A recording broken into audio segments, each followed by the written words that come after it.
She had an affair with her boss and thought I'd never find out, so I served her a special dinner. Please stay with me as I tell my story. And please, do not forget to support our channel by subscribing to our channel, liking our videos, and sharing your loved ones. Your support means the world to us. Now to our story. I cooked her favorite, chicken marsala, garlic mashed potatoes, and that honey-drizzled roasted carrot side she always claimed tasted like love. I even opened a bottle of her Gouda Red. Everything was perfect, just like she liked it. She came home humming, wore the dress I'd always complimented, kissed my cheek like nothing was wrong. She smiled at the table, full of warmth and wine, laughed at my dumb jokes, told me about her long day at work. All of it lies, but I played along. I watched her chew, watched her close her eyes and say, "God, this is amazing." She wiped her mouth with a napkin and reached for her glass. I nodded and smiled like a fool, because I already knew.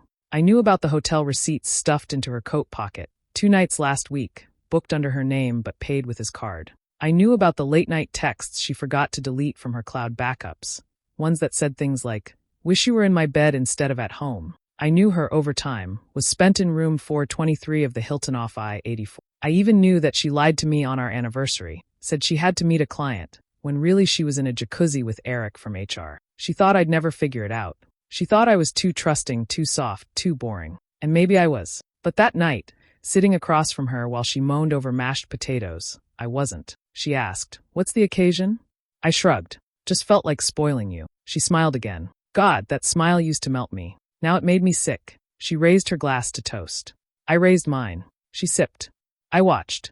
And when she finished the last bite of her meal, licked the fork clean, and leaned back, satisfied, that's when I said it. "So, how's Eric?" Her fork clattered on her plate. She froze, blinked, stared at me like a deer caught in headlight. I didn't say anything else, just stood up, walked to the counter, picked up the manila folder I'd been waiting to open for weeks, and placed it gently in front of her. Inside, screenshots, emails, hotel logs, GPS records, and one very clear photo of her kissing him outside the Hilton's revolving door. Her hands shook as she opened it. That's when her face changed. That's when the taste of her favorite meal turned to ash in her mouth. Let me tell you how we got here. 3 months ago, things started to feel off. It began small. She started coming home later than usual, blaming long meetings or last-minute projects.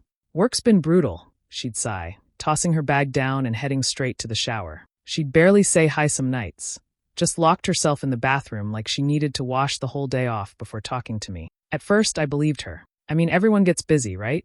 We'd both had our share of long weeks. But this was different. There was a tension in her smile, like it was glued on. Like she was acting in some play where she had to pretend she was still mine. Then came the phone thing. She used to leave it lying around, screen up, no passcode. But suddenly, it was always face down, always locked. She even took it into the bathroom, which she'd never done before. I remember joking, "What, you texting in the shower now?" She laughed, but it was a hollow laugh. One of those laughs that ends too quick. Next, she joined a gym. Now don't get me wrong, people start working out all the time. But she hated the gym. Always said it smelled like sweat and broken dreams. But now she was going every other evening, sometimes right after work. She'd come back flushed and jumpy, like she wasn't sure how she was supposed to act around me. And then there was Eric, her boss. His name started slipping into conversations more often. Casual, like no big deal. Eric said I handled the presentation well. Or, Eric thinks I should lead the next campaign. Or, Eric and I stayed late going over the numbers.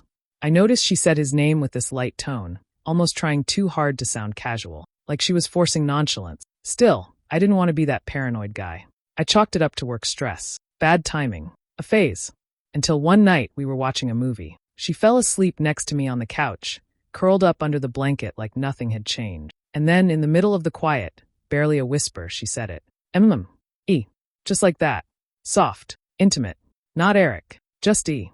Like a nickname. Like something you say to someone when you're in bed with. She didn't even stir. Just kept sleeping, breathing slow and steady. I stared at the screen, heart pounding, the movie forgotten. That was the moment I knew something was wrong. I just didn't know how. Deep it went. Yet. I didn't want to be that guy. The jealous, paranoid husband snooping around behind his wife's back. I kept telling myself I was imagining things, that I was overthinking every little change in her behavior. But my gut wouldn't shut up. Every time she left for the gym or stayed late at the office, I felt this gnawing tightness in my chest. Like my instincts were trying to scream through the noise of all the excuses she gave me. So I did something I never thought I'd do. I installed a tracking app on her phone. Nothing fancy, just a cheap one I found online. It synced locations quietly in the background. She never noticed. That first day, I watched her little blue dot move from her office building to the gym, just like she said. I almost felt guilty. Almost. But 2 days later, everything changed. She told me she had to stay late, working on a pitch with Eric. At 10 p.m., I checked the app. She wasn't at the office. She was at the Hilton off the highway. I refreshed the screen 3 times, thinking maybe it was a glitch.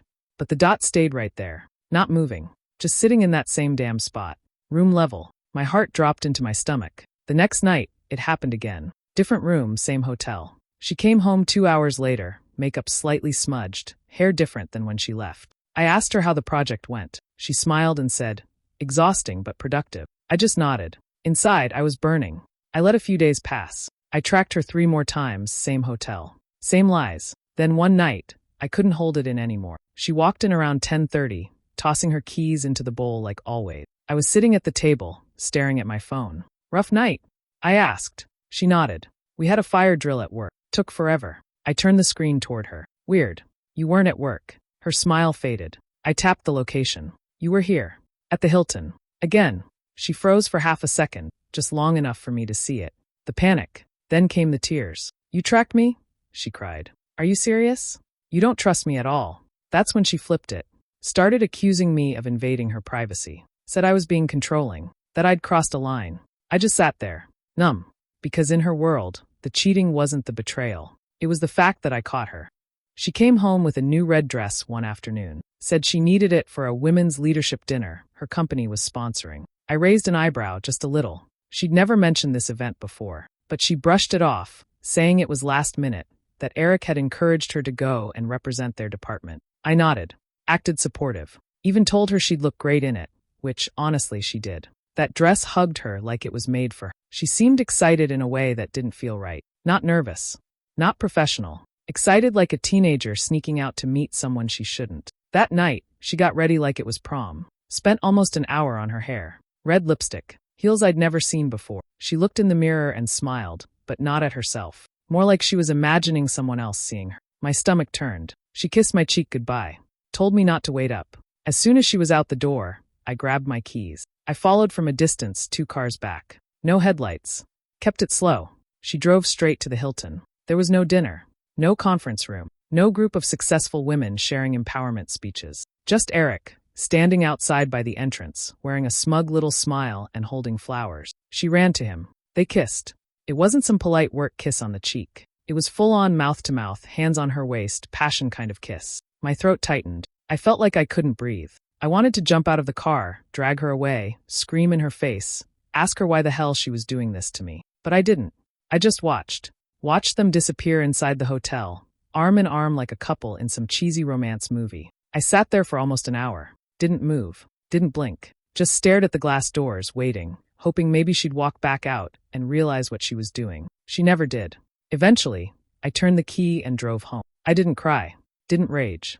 Just sat in the silence of our living room, staring at the same spot where she'd kissed me goodbye. That was the night I stopped doubting myself. That was the night I stopped hoping it was all in my head. And that was the night I started planning. After that night at the hotel, I knew I couldn't confront her. Not without solid proof, something undeniable. She was too good at flipping the blame, too quick with the fake tears. So I started collecting everything. I went through our shared iCloud. She'd forgotten it auto-backed up her messages and photos. Rookie mistake. I screenshotted everything. Late-night texts from Eric, selfies in bed that clearly weren't taken at home, calendar events she'd renamed to look like work meetings. I even found voice memos, one where she whispered, "Miss you already." And I knew damn well she wasn't talking to me. I checked our credit card statements, too.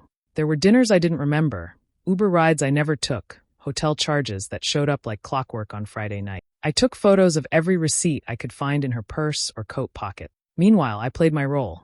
I kissed her goodbye in the mornings. Made her coffee just the way she liked it. Even brought her breakfast in bed on weekends. Eggs, toast, fresh squeezed juice. She'd smile like everything was fine. Like she hadn't just spent the night before tangled up with someone else. I didn't show a single crack. If anything, I acted even sweeter. She had no idea I was watching her fall deeper into the lie. One morning, she mentioned her stomach was acting up. Said she thought it might be the food court sushi from. I asked if it could have been shrimp. She made a face. Ugh, maybe. You know I'm sensitive to shellfish. I didn't know that. Not really. We never ate it much, but that was the first time she brought it up so directly. She explained that shrimp gave her this mild reaction: itchy skin, stomach cramps. Not serious, just uncomfortable. I filed that away, because I knew then what the final dinner would look like. I kept documenting. Every day I added to the folder emails, timestamps, her gym check-ins that happened to ping from hotel lobbies. I even placed a small voice recorder under the passenger seat of her car. She had no clue. All the while, I played the loyal, clueless husband, told her I loved her before bed, watched movies with her like nothing was wrong. But inside, I was sharpening every detail, preparing every ingredient, because when it came time to serve the truth, I wanted it to burn, just enough to sting, just enough to remember. And shrimp, well, that would be the garnish. I wasn't the only one being lied to. One night, over drinks with a mutual friend, someone who used to work at my wife's office, I mentioned Eric. Just casually, testing the waters. My friend raised an eyebrow. Eric, the married guy with the twins? That was the moment it clicked. Eric had a whole family, a wife, 2 young daughters. He wasn't just some sleazy bachelor boss with bad boundaries. He was doing to someone else exactly what he was doing to me. That changed everything. I found her on Facebook. Her name was Lauren. A few clicks later, I had her email, her kids' names, and a photo of the happy little family posing in front of a Christmas tree. My stomach turned. I debated for days before reaching out. It wasn't easy. What do you even say? Hey, I think our spouses are screwing each other. Want to compare notes? But I wrote her anyway. Kept it respectful. Told her I had something she needed to see. Included just one screenshot of a message from Eric to my wife. Nothing graphic. Just enough to open the door. She responded the next day. We agreed to meet at a cafe far from either of our neighborhoods. She showed up in a cardigan and jeans, holding a cup like it was the only thing keeping her hands from shaking. I introduced myself. She already knew my name. I told her everything. Showed her the photos, the receipts, the hotel confirmations. Her lips were pressed tight the whole time. But when she saw a picture of Eric and my wife kissing outside the Hilton, she broke. She cried quietly. Not the dramatic sobbing kind, just the slow, gut-deep kind where the tears fall, and you can't stop them even if you wanted to. When she finally looked up, she just said, "Thank you. I knew something was wrong. I just didn't want to believe it." We exchanged numbers. Stayed in touch, just lightly. We weren't friends, but we were allies. Both stuck in the same storm. Both holding pieces of a puzzle we never asked to put together. A few weeks later, I messaged her again. Told her I had a plan. A very specific, very timed plan. I told her about the dinner. She didn't hesitate. "I want to be there when it happens," she wrote back. "I want to see his face." We agreed. No more warnings. No more chances. No more secrets. Just one night, one table, and the full truth served hot. I told her I wanted to do something special for our anniversary. Nothing big, just a quiet dinner at home, just the 2 of us. I said I wanted to cook for her, surprise her, make the night about us. She looked touched. Actually smiled like the old her. Said it was sweet.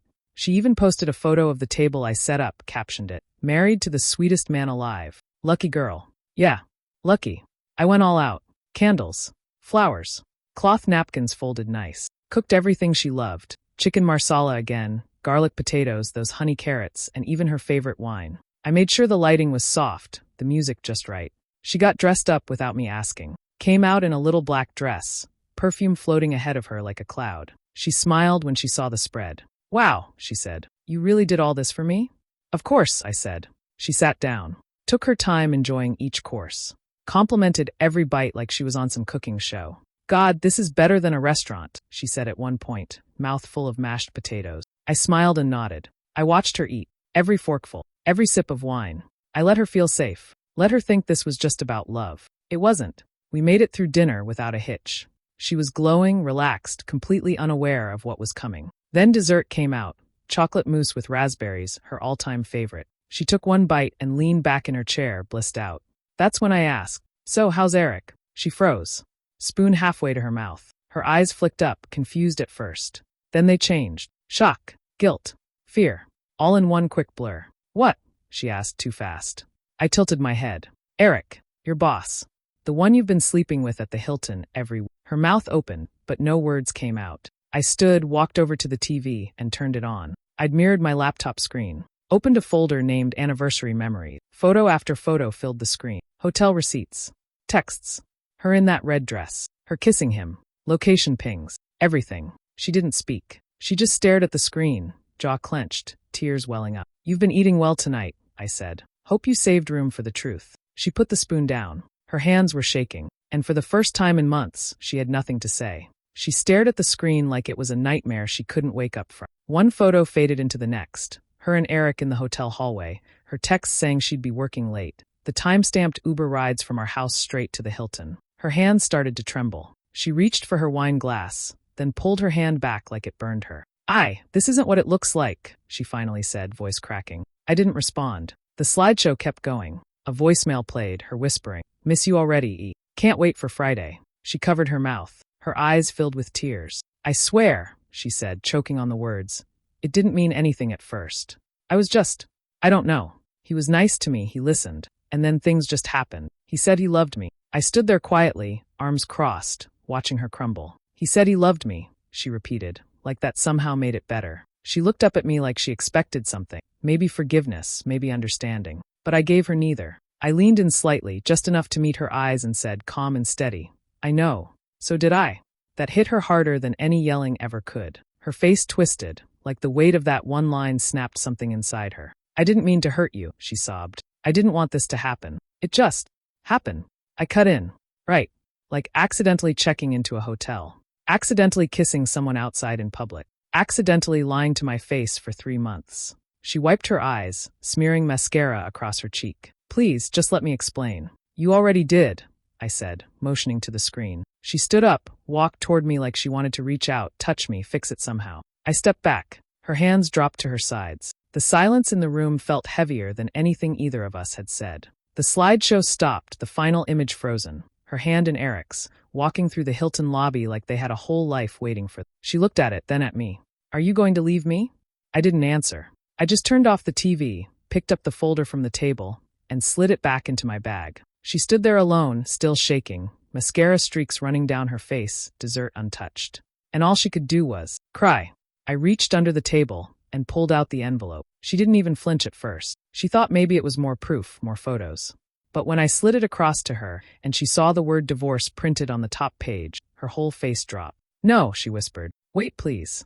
Just please don't do this."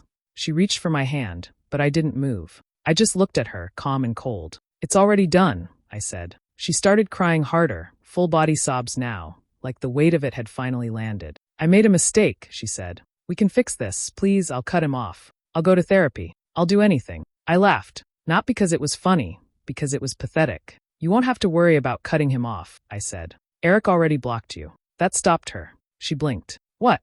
I nodded. "His wife knows. I met her. Sweet woman, smarter than both of you combined. Told her everything weeks ago." She backed away like I'd hit her. "You told his wife?" she said, like that was the betrayal. "Yup," I said. "Turns out, you're not even his first mistress. Or second. You were just another name in the queue." She looked like she couldn't breathe. He told me he loved me." "Sure," I said. "He probably said that to the last two, too." She grabbed the back of the chair to steady herself. "You don't understand," she whispered. "I thought he really cared."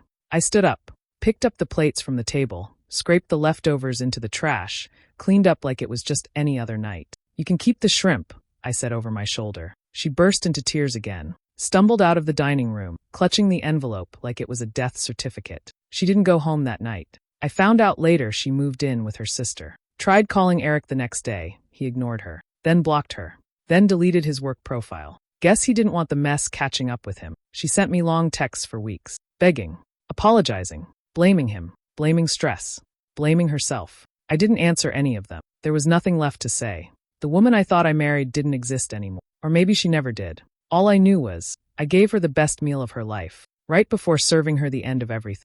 A few months passed. The house got quiet, but not in a bad way. Just peaceful. No fake stories, no late-night showers, no lies wrapped in lipstick smile. One morning, while sipping my coffee and checking emails, I saw her name in my inbox. Subject line: "I made a mistake. Message, please. Just one conversation. I miss you. Can we talk?" I stared at it for a moment. Then I deleted it. No reply. No second thoughts. I wasn't angry anymore. I wasn't hurt. I'd already gone through all that. The shock. The betrayal. The nights staring at the ceiling wondering what I did wrong. Now I just felt free. I redecorated the house. Got rid of the things that reminded me of her. The fake sentimental stuff. The framed quote she bought about love and growth. The blanket she always used on movie nights. The stupid wine glasses with the gold trim. All gone. I started sleeping better. Eating better. Hell, I even started cooking more, not because I had to, but because I wanted to. That dinner, the one I made the night it all came crashing down, that was the best thing I ever cooked. Not just because the food turned out great, but because of what it represented. Control, closure, truth served with a side of finality. She thought I'd never know. She thought I'd keep sitting at the table like a fool while she fed me lies. Instead, I let her eat her last meal as my wife while the truth boiled underneath the surface, until it spilled over and burned everything down. Sometimes people ask if I regret it.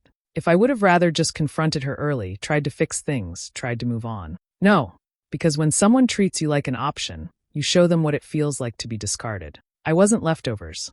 I wasn't the second choice. I was the one who cooked the whole damn meal. And I'll never let anyone make me feel small again. So when that email came in, I didn't open it, because I didn't need to. I already knew everything I needed to know. She made her bed in a hotel room. I made dinner in my kitchen. One of us walked away full, the other still starving.